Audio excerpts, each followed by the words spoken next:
Hello everyone. आज इस video में हम क्लास 10th के चैप्टर 11.1 का क्वेश्चन नंबर 2 करने वाले हैं। तो क्वेश्चन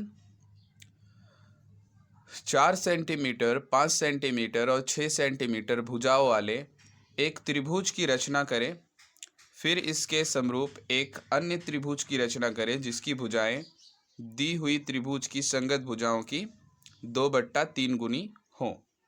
तो हमें एक त्रिभुज की रचना करनी है 4, 5, 6 सेंटीमीटर जिनकी भुजाएं हो, और फिर एक और त्रिभुज बनाना है जो इस दिए हुए त्रिभुज के 2/3 गुनी हो। तो कैसे बनाएंगे? सबसे पहले आप क्या करोगे कि आप जो दिया हुआ त्रिभुज है 4, 5, 6 सेंटीमीटर का, आप उस त्रिभुज को बनाओगे। कैसे बनाओगे? तो सबसे पहले स्केल लेंगे और 6 सेंटीमीटर माप के आप एक बेस खींचेंगे।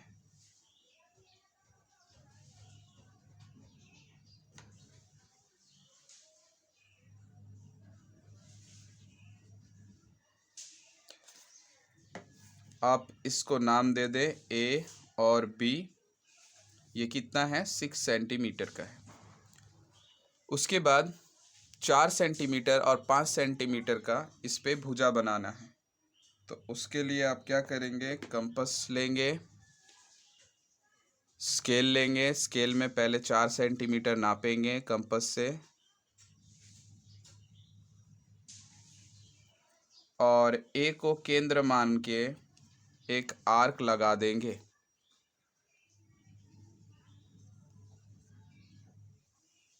ठीक। उसके बाद वापस से कंपास को लेंगे और अब की बार 5 सेंटीमीटर की भुजा को नापेंगे।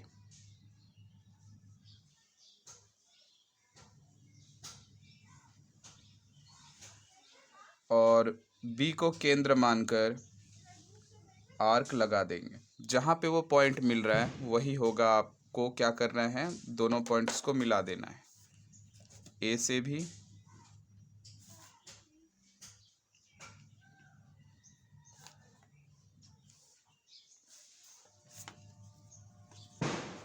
और बी से भी।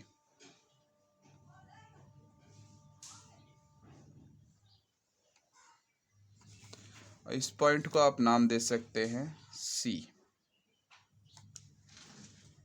ये बन गया हमारा 4 सेंटीमीटर, 5 सेंटीमीटर और 6 सेंटीमीटर भुजा वाला त्रिभुज। अब क्या करना है अपने को? इसके भुजाओं के समरूप 2/3 गुना साइज का एक अन्य त्रिभुज भी बनाना है। तो उसके लिए क्या करना पड़ेगा? आप ए से एक एक्यूट एंगल ले लो,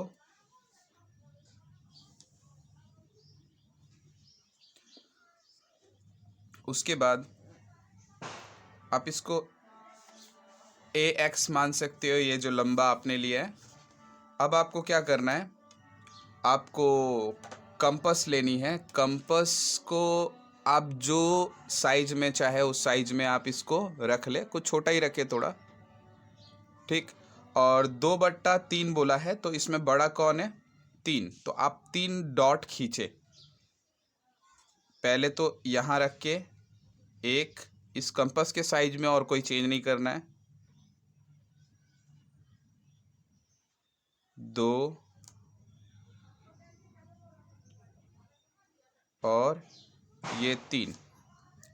इसका नाम आप रख सकते हैं A1, A2, A3। अब करना क्या है?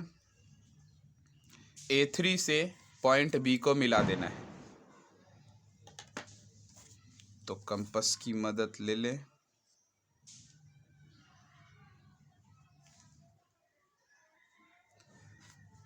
और B से A3 को मिला दें।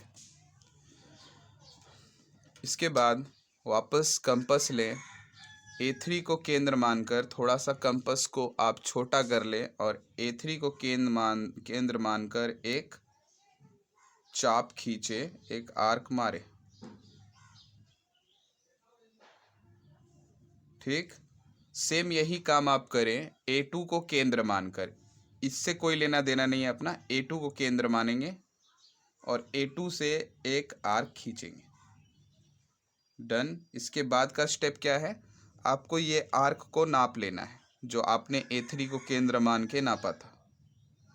इसको नाप के आप वापस से A2 को इसको यहाँ पे रख के A2 को केंद्र मान के आप यहाँ एक कट लगाएंगे। जहाँ जिस पॉइंट पे भी आपका कट लग रहा है उस पॉइंट को A2 के साथ मिलाते हुए यहाँ एक लाइन खींच देंगे। A2 से मिलाते हुए एक लाइन।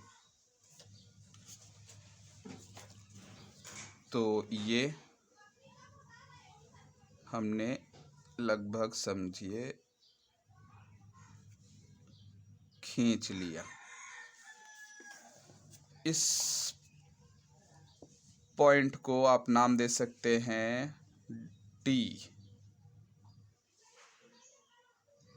लेकिन अभी काम पूरा नहीं हुआ। आपको वापस से क्या करना है, कंपास लेना है, वापस से इसको छोटा करना है जिस भी साइज में आप चाहो, और अब की बार B पे रख के एक आर्क लगाना है। ठीक, सेम कंपास में कोई चेंज ना करते हुए आप इस पॉइंट पे रख दो और एक आर्क लगा दो। फिर क्या करना है आपको पता है, इस आर्क को आपको नाप लेना है।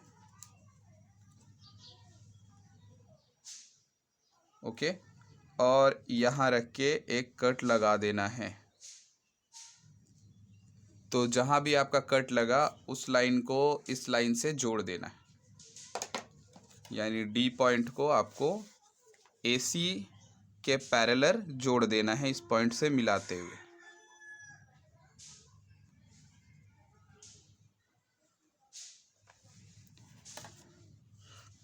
तो इस पॉइंट को आप नाम दे दो E।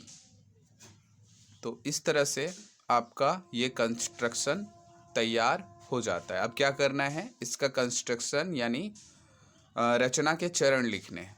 तो जैसा जैसा आपने इसको ड्रॉ किया सेम उसी प्रकार से आप इसको लिख सकते हैं। उम्मीद है